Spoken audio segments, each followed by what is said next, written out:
Dans l'actualité de ce lundi, des voix s'élèvent contre la nomination du nouveau ministre de l'Intérieur.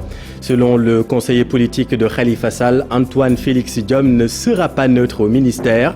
Ce sera tout à son honneur d'observer la neutralité à la tête de ce ministère stratégique, selon le directeur exécutif d'Amnesty Sénégal. Les réactions se poursuivent suite à la formation du nouveau gouvernement. Nous ferons le point. La création du ministère de l'Artisanat et de la transformation du secteur informel suscite de l'espoir chez les acteurs. Ce secteur a subi une déchéance économique du fait de la crise due au coronavirus. Les artisans attendent beaucoup de leur nouveau ministre. Reportage édifiant à suivre au village artisanal de Soumbédioune. Et puis avec quel niveau les élèves en classe intermédiaire vont-ils retrouver l'école? À 10 jours de la rentrée des classes, des parents s'inquiètent pour leurs enfants. Ils redoutent un décrochage scolaire. Quels sont les mécanismes de l'éducation nationale pour lutter contre l'inégalité scolaire? Plus de détails dans ce journal. Et puis sur l'international, les Américains élisent leur président ce mardi. Tous les sondages donnent vainqueur Joe Biden face à Donald Trump. Le magistère de Trump marqué par une indifférence aux questions africaines. Que doit espérer l'Afrique de ce duel? La réponse dans cette édition de François Durper.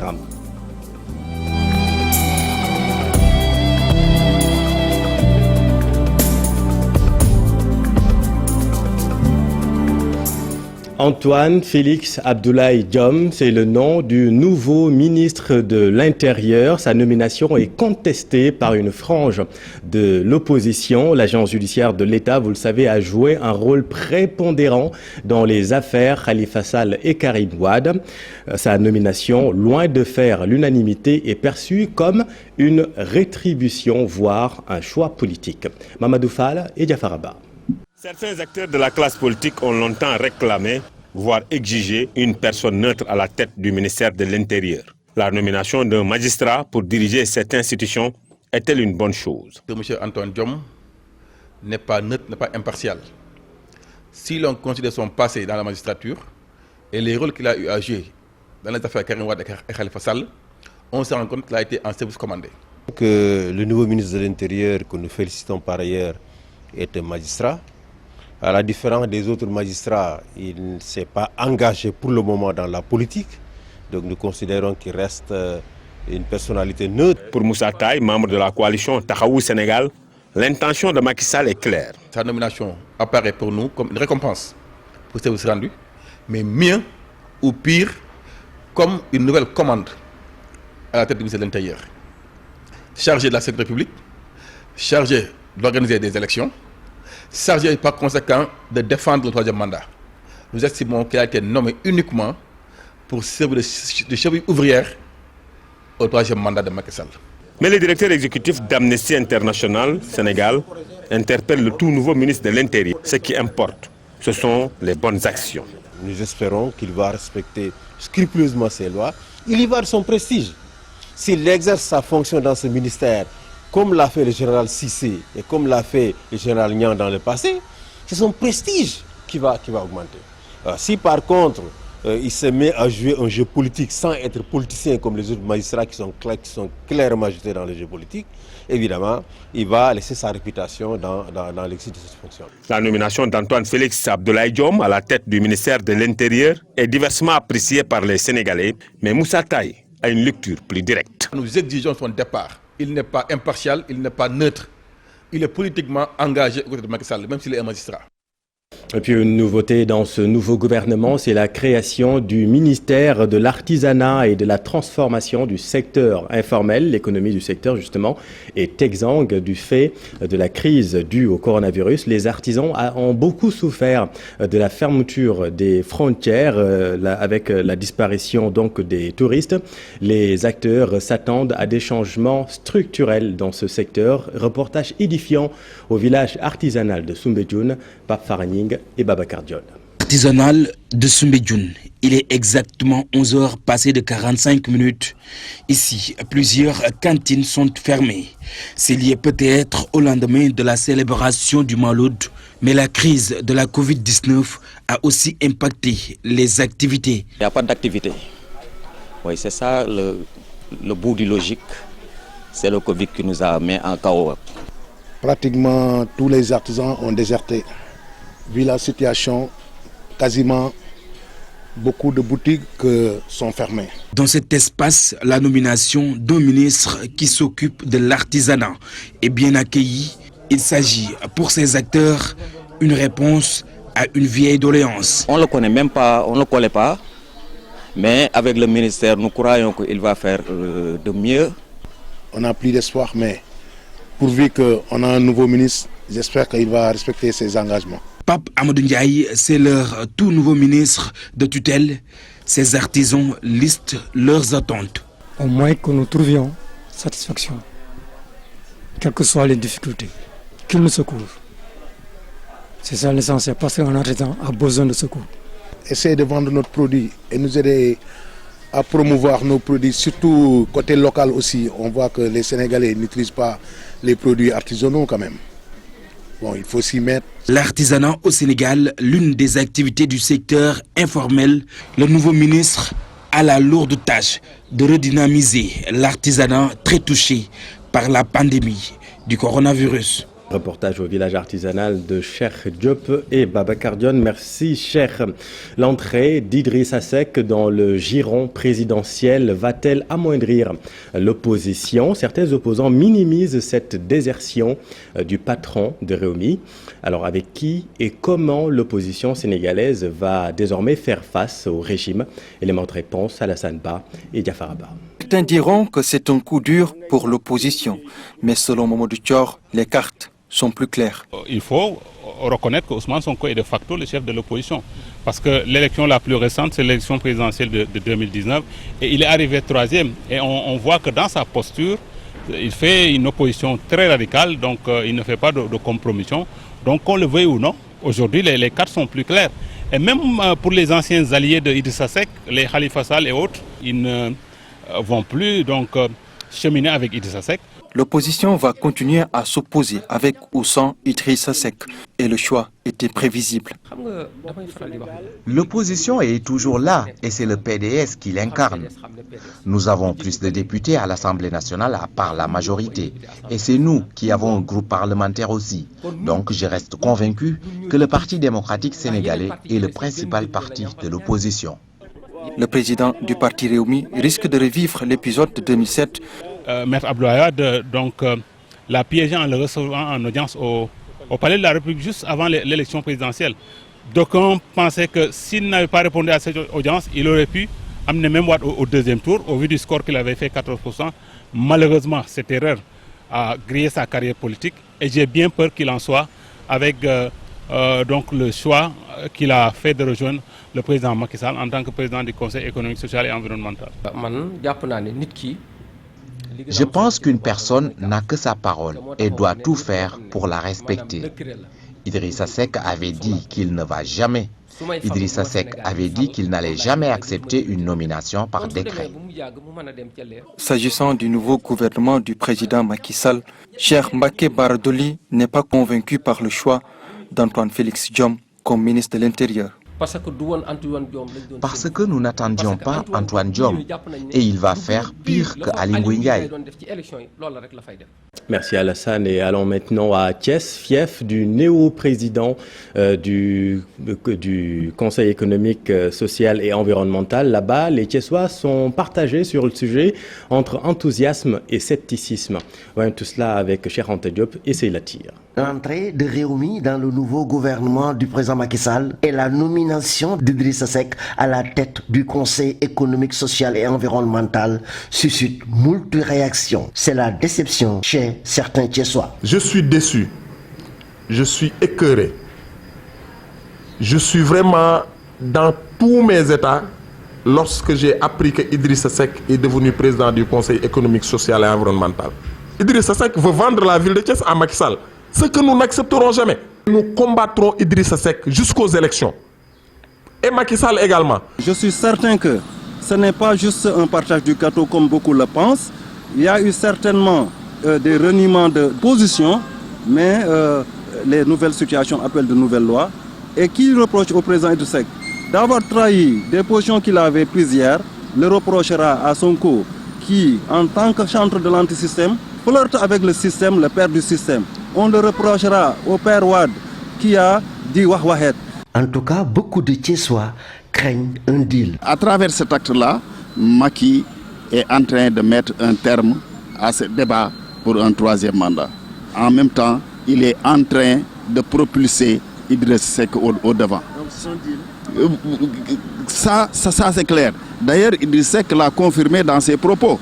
Il a dit qu'ils se sont rencontrés à maintes reprises. Donc le deal est clairement établi. Deal ou pas, Idrissa Seck se garde de dévoiler sa stratégie.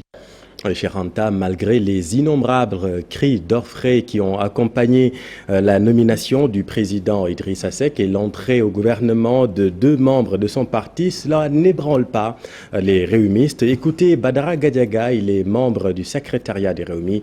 Il était l'invité de la matinale de TFM.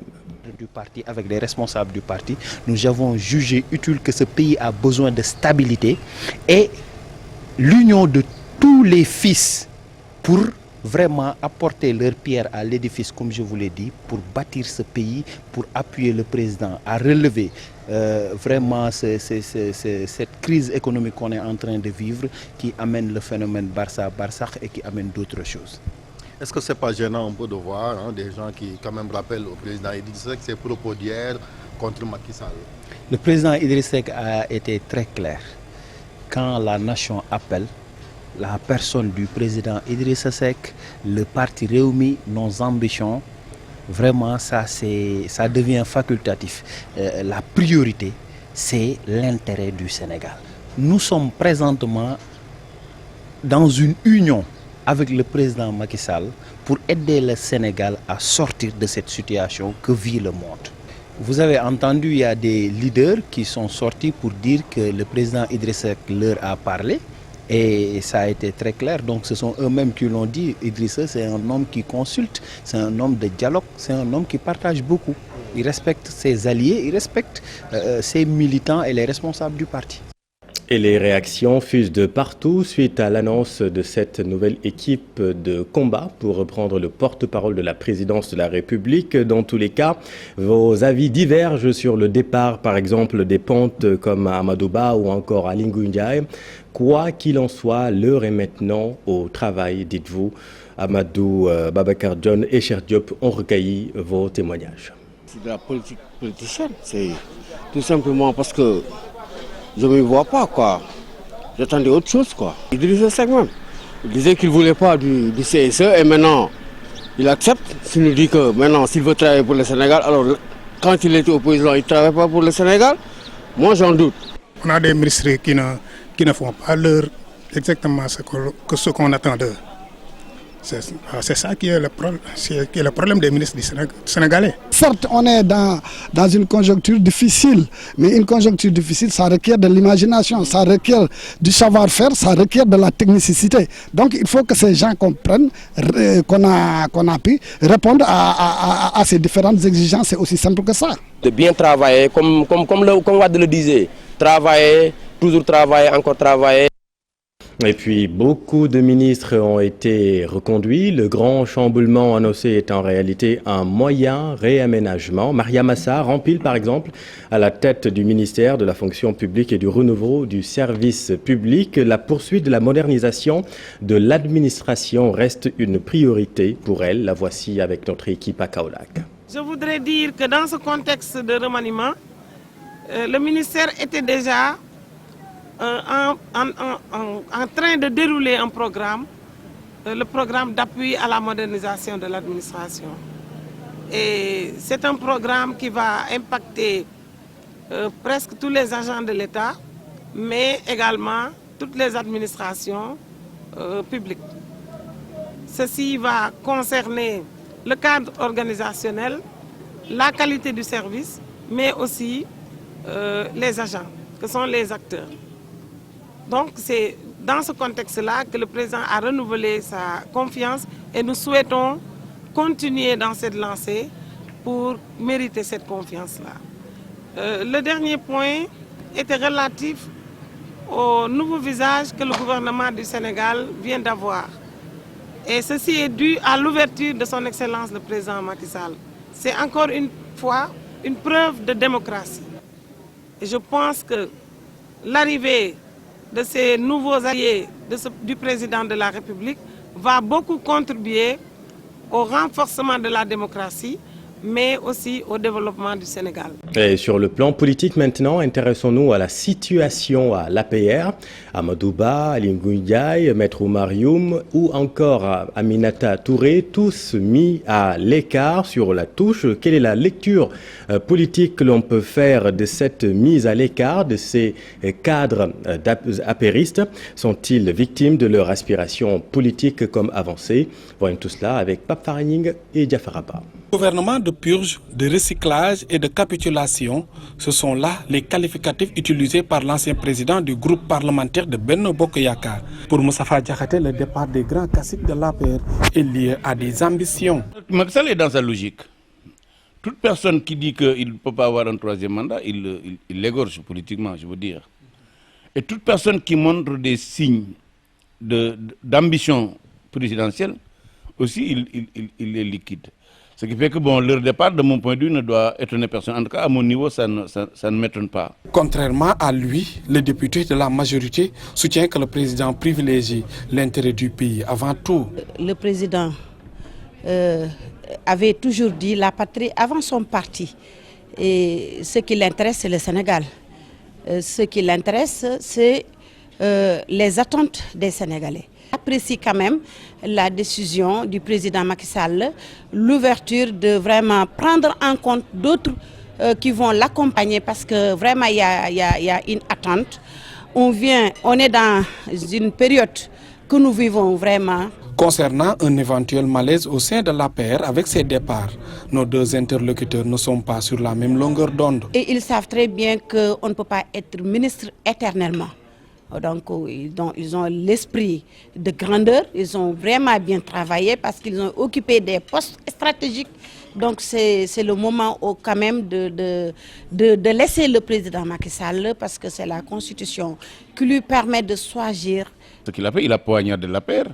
Il a poignardé la paire, probablement ça crée un malaise. Mais vous savez que ce qui est terrible à la paire, c'est que tout le monde est l'ennemi de tout le monde.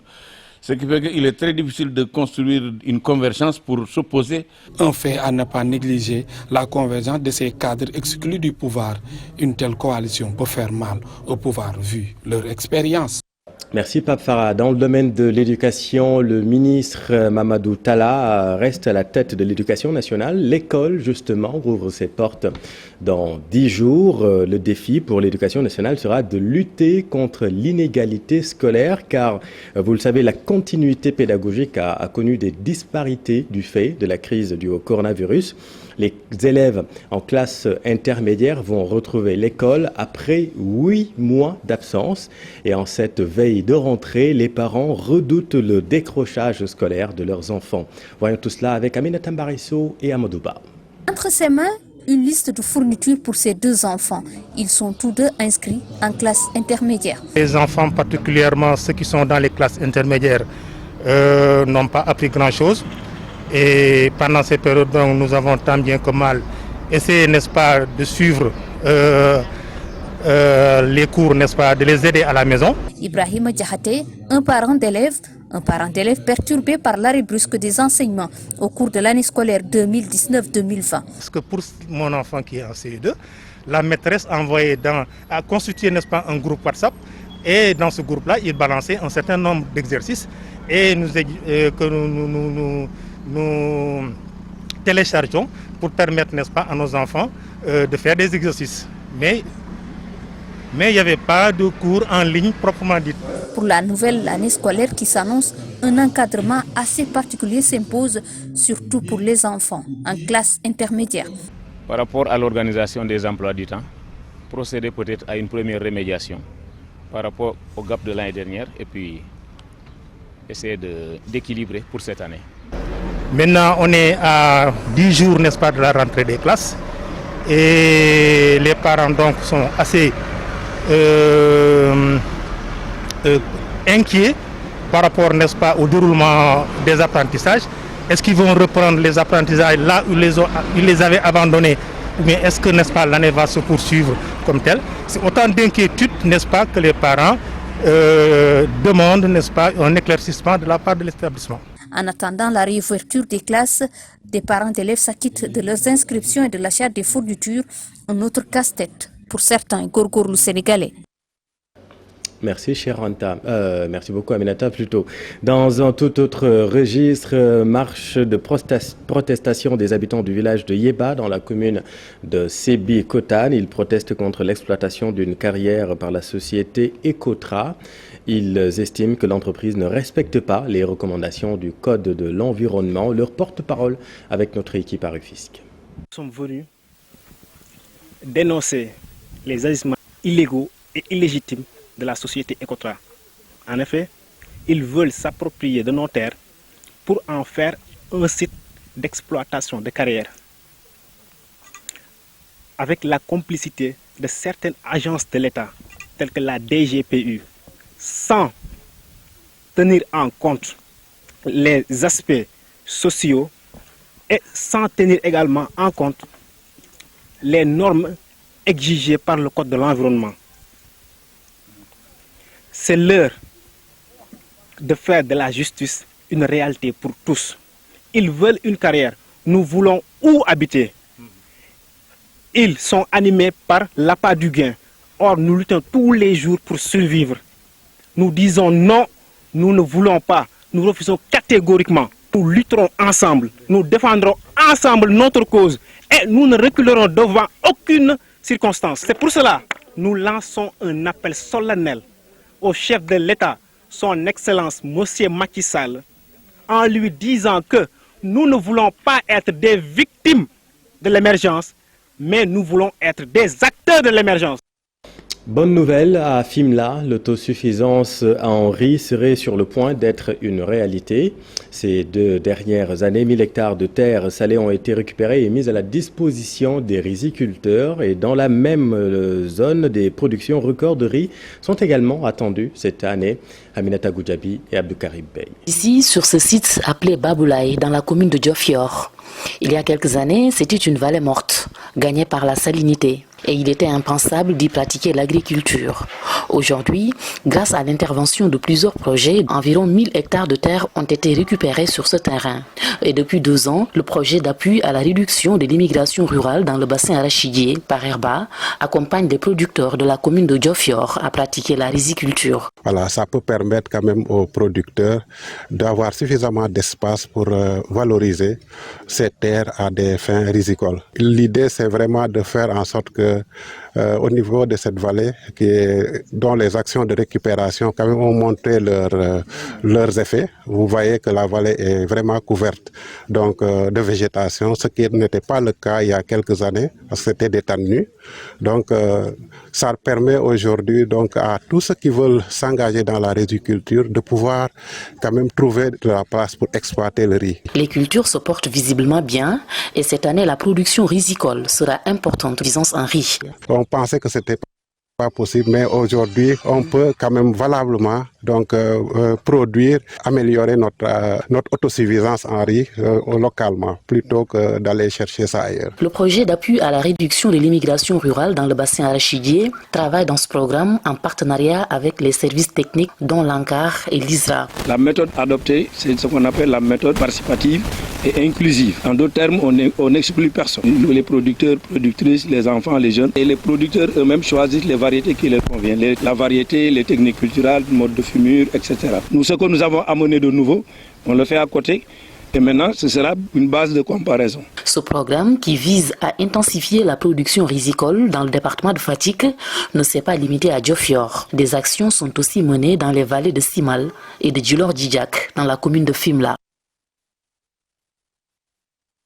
Merci Aminata. Et puis en Côte d'Ivoire, 48 heures après le scrutin présidentiel, c'est dans un climat de tension entre l'opposition et le pouvoir que le pays se prépare à l'annonce des résultats de l'élection présidentielle, des résultats qui doivent être publiés par la CEI, la Commission électorale indépendante, qui dispose de 5 jours après le scrutin. Depuis ce matin, le site de la CEI, justement, qui permet de suivre en temps réel le dépouillement du vote, est inaccessible en raison d'un trop grand nombre de tentatives de connexion. Rappelons que dimanche, l'opposition a appelé à une transition civile pour une nouvelle présidentielle juste. De son côté, le parti au pouvoir en Côte d'Ivoire a mis en garde l'opposition contre toute tentative de déstabilisation. Sur l'international, toujours, les Américains élisent leur président demain, mardi. Qui de Donald Trump ou Joe Biden va remporter la course pour la Maison-Blanche? Trump et Biden, deux hommes, deux visions politiques différentes. Retour sur leur carrière politique. Mohamed Samb.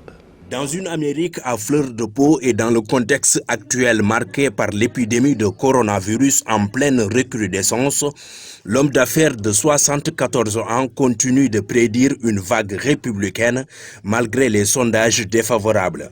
Donald Trump annonce, je cite, « Nous allons gagner 4 ans de plus dans notre magnifique Maison-Blanche », a lancé dimanche celui qui redoute d'être le premier président à ne pas être réélu pour un second mandat depuis plus d'un quart de siècle. Mania de l'immobilier, Donald Trump n'était pas destiné à la présidence pour certains. Le personnage a pourtant séduit une partie de l'Amérique. Depuis son élection en 2016, les États-Unis doivent composer avec les frasques de Donald Trump, ses polémiques et ses tweets désobligeants. De la CIA au FBI en passant par l'armée, les plus grandes institutions ont subi ces attaques aux moqueries.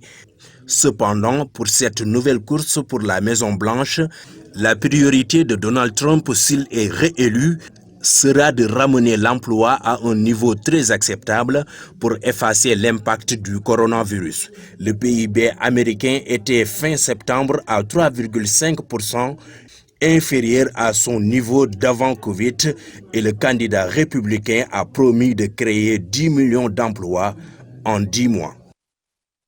Élu plus jeune sénateur au Congrès de Washington en 1972, le candidat démocrate Joe Biden est crédité de plusieurs années d'expérience comme sénateur, en particulier dans le domaine de la politique étrangère.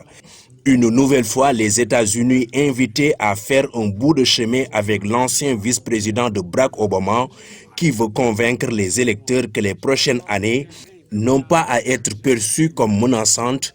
Elles pourront au contraire être placées sous le signe de la normalité et de la sécurité. Âgé de 77 ans, vétéran de la politique américaine, Joe Biden a commencé sa longue carrière politique en novembre 1970. Le candidat démocrate veut reconstruire les États-Unis avec un programme qui prône, entre autres, une fiscalité plus juste pour financer un grand plan d'infrastructure et une économie plus verte, des relations normalisées avec les grands pays partenaires, un choix plus large pour l'assurance santé. Et le magistère de Trump est marqué par une indifférence à l'Afrique. Joe Biden serait plus libéral et flexible en matière de migratoire, par exemple. Écoutons sur le sujet l'avis de François Durper. Il est spécialiste des questions américaines. C'est une élection qui a deux conséquences immédiates pour le continent africain. La première conséquence, c'est la politique en matière d'immigration. On sait que Joe Biden est beaucoup plus libéral, beaucoup plus progressiste, beaucoup plus en faveur de régularisation et d'accession à la citoyenneté, notamment des nombreux Sénégalais qui se trouvent aux États-Unis. Donald Trump, lui, est beaucoup plus sévère. C'est une politique républicaine, mais une politique républicaine très dure. Et puis, il y a la politique à l'égard de l'Afrique. Donald Trump a sans doute été le président de l'histoire américaine récente le moins intéressé par le continent africain. Très peu de présence, très peu d'actions concrètes sur le continent. Avec Joe Biden, eh bien, on peut imaginer qu'il y aurait le retour de certaines politiques qu'avait initiées Barack Obama. Il était alors, lui, le vice-président de Barack Obama, notamment en matière d'électrification du continent, et puis une politique beaucoup plus multilatérale, de soutien notamment à l'Union africaine. C'est difficile de toute façon de faire pire que Donald Trump, tant Donald Trump ne s'est pas préoccupé du tout du nouveau géant de la géopolitique mondiale, l'Afrique.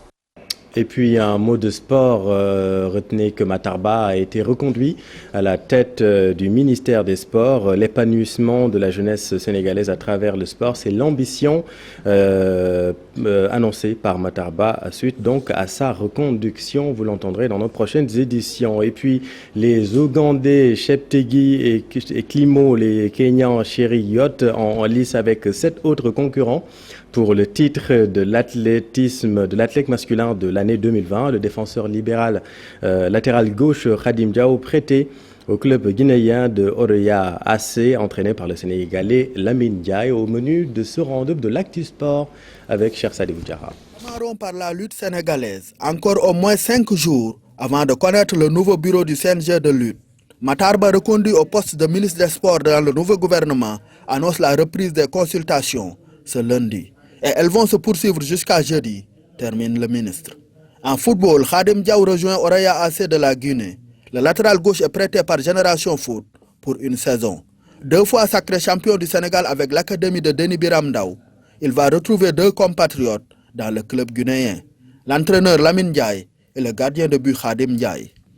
Adversaire du Sénégal lors des 3e et 4e journées des éliminatoires de la CAN 2022, la Guinée-Bissau est attendue à Diamniadio le 9 novembre prochain.